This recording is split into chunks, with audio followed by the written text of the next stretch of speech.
नमस्कार, स्वागत है आप सबका राजनीति के इस अखाड़े में। मेरा नाम है अजय सेतिया। मित्रों, राहुल गांधी की दिल्ली के चुनाव में एंट्री हो गई है।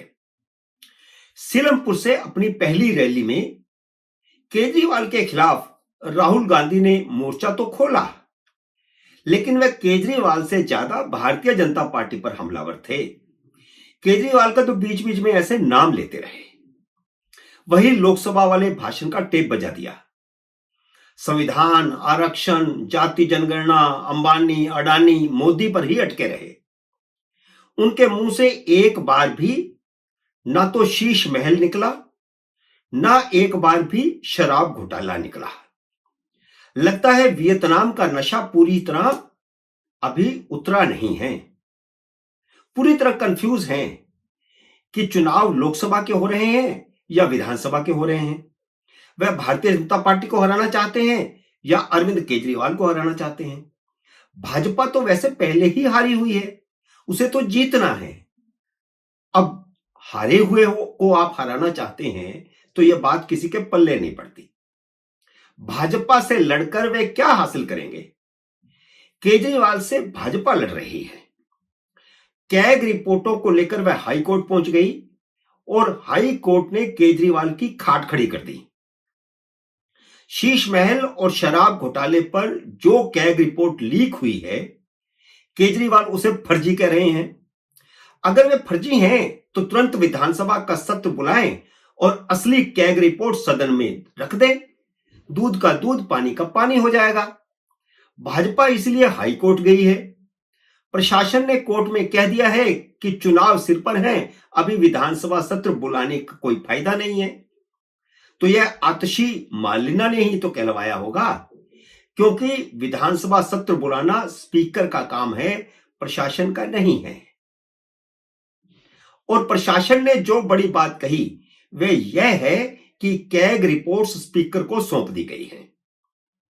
आपको पता है कि हार के डर से स्पीकर रामनिवास चुनाव नहीं लड़ रहे, लेकिन स्पीकर अभी भी केजरीवाल के चमचे बने हुए हैं, क्योंकि जब तक नया स्पीकर नहीं चुना जाता, नियम के मुताबिक वह स्पीकर रहता है। नहीं तो वह सत्र बुला लेते। अगर केजरीवाल के चमचे न बने हुए होते तो सत्र बुला लेते, उनको कौन रोकता। लेकिन वे सत्र नहीं बुला सकते क्योंकि केजरीवाल नहीं चाहते। राहुल गांधी तब केजरीवाल से लड़ते दिखते जब वह कैग रिपोर्ट्स को मुद्दा बनाते। उनके भाषण में न कैग रिपोर्ट्स का नाम आया, न शीश महल का नाम आया, न शराब घोटाले का नाम आया। राहुल गांधी की प्रॉब्लम ही यह है कि वह तीर निशाने पर नहीं लगाते।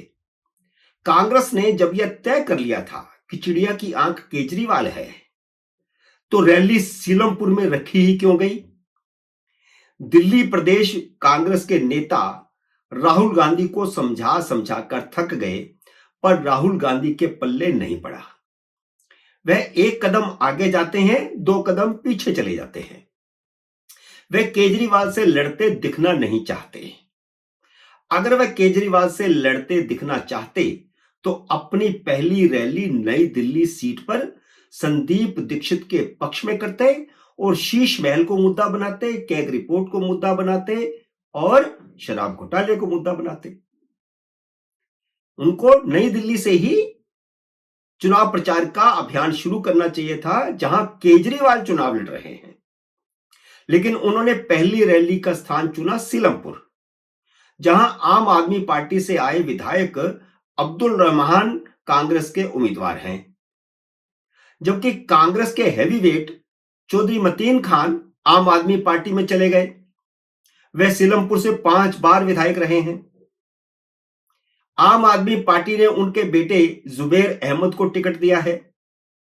कांग्रेस ने अपना हीरा तो गवा दिया और आम आदमी पार्टी का एक खोटा सिक्का ले आए हैं, उसी पर दाव लगा रहे हैं और पहली रैली वहीं से शुरू कर रहे हैं।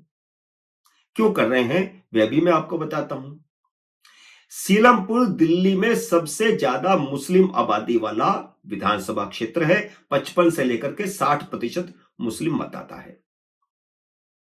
सीलमपुर में रैली करके राहुल गांधी ने बता दिया है कि उसका इरादा यानी कांग्रेस का इरादा केजरीवाल को हराना नहीं है, उसका इरादा भाजपा को हराना भी नहीं है।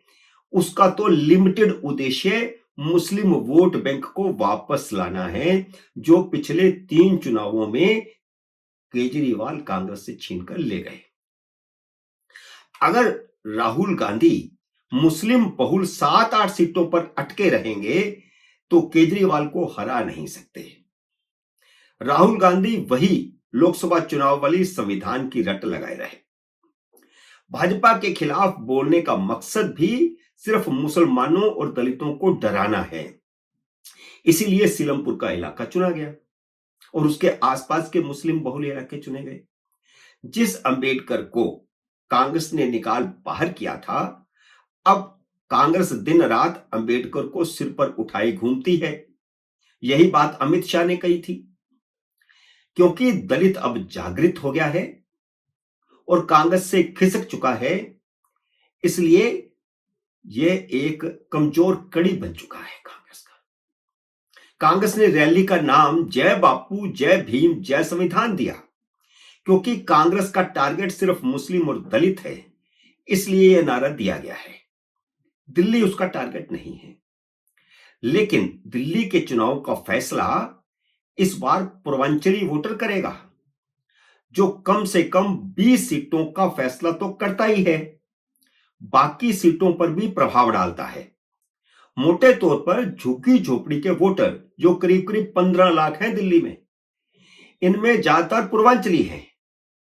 उनमें कुछ दलित समुदाय के वोटर भी हैं, ओबीसी के भी हैं, कुछ दूसरे समुदायों के भी हो सकते हैं, लेकिन वो लेश मात्र। इन सब पर इस बार भाजपा ने पूरा जोर लगा दिया है। पिछले 6 महीनों से भाजपा के 600 विस्तारक इन झुग्गी झोपड़ियों में काम कर रहे हैं। झुग्गी झोपड़ियों में महिलाओं की कीर्तन मंडलियां भी बनाई गई हैं। इरादा हिंदुत्व को जागृत करना है और वह हुआ है पिछले 6 महीनों में।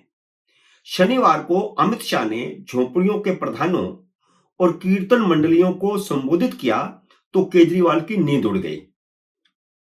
वह भागे भागे तुगलकाबाद पहुंचे और अपने 250-300 समर्थकों को संबोधित करते हुए ऐलान कर दिया कि भाजपा तोड़ी गई झुग्गियों को दोबारा बना दे तो वह चुनाव मैदान से हट जाएंगे। लेकिन भाजपा तो झुग्गी झोपड़ी वालों को पक्के बने हुए मकान दे रही है। अभी मोदी ने 3000 मकान बांटे और इससे पहले कालका जी में भी 1300 के करीब मकान बांटे जा चुके हैं। और इरादा यह है कि इस बार अगर भाजपा की सरकार आ गई तो केंद्र सरकार और राज्य सरकार मिलकर झुग्गी झोपड़ियों का दिल्ली से नाश कर देगी, खात्मा कर देगी। लेकिन केजरीवाल कहते हैं झुग्गी झोपड़ियां बसाओ, अगर झुग्गी झोपड़ियां बसा दोगे तो मैं चुनाव से हट जाऊंगा। भाजपा ने केजरीवाल को चारों तरफ से घेर लिया है, इसलिए केजरीवाल मारे मारे फिर रहे हैं। चारों तरफ से घिर चुके केजरीवाल अब चुनाव मैदान से हटने या 2 सीटों से चुनाव लड़ने का मन भी बना रहे हैं। अगर केजरीवाल चुनाव मैदान से भागे तो फिर सिसोदिया और सत्येंद्र जैन को भी मैदान से हटाया जाएगा, ताकि अपनी जो छवि है, जो ध्वस्त हो चुकी है, उसको सुधारने के लिए कह सकें कि जब तक ट्रायल का फैसला नहीं हो जाता तब तक वे चुनाव नहीं लड़ेंगे। अब ऐसा कुछ बहाना ढूंढ रहे हैं, ऐसा लग रहा है, वरना उनके मुंह से ऐसा निकला कैसे कि मैं चुनाव मैदान से हट जाऊंगा। लेकिन इतने ही साफ सुथरे वह होते तो चुनावों में ट्रायल रुकवाने के लिए सुप्रीम कोर्ट नहीं जाते। सरकार का इरादा तो चुनाव के दौरान ट्रायल का था, ताकि दिल्ली की जनता सबूत देखती। लेकिन केजरीवाल ने कैग रिपोर्ट भी दबा दी और ट्रायल भी रुकवा लिया और राहुल गांधी पर दबाव भी बनाए हुए हैं। इसीलिए तो उनके मुंह से, राहुल गांधी के मुंह से पहली रैली में ना शराब घोटाला निकला, ना कैग रिपोर्ट निकली, ना शीश महल निकला। मित्रों, उम्मीद है मेरा ये वीडियो आपको पसंद आया होगा। इसे लाइक और शेयर कीजिए। अगर आपने मेरे YouTube चैनल को अब तक सब्सक्राइब नहीं किया तो कृपया सब्सक्राइब करके अपना आशीर्वाद दीजिए। जल्द ही मिलते हैं अगले वीडियो में किसी अन्य विषय के साथ। तब तक नमस्कार।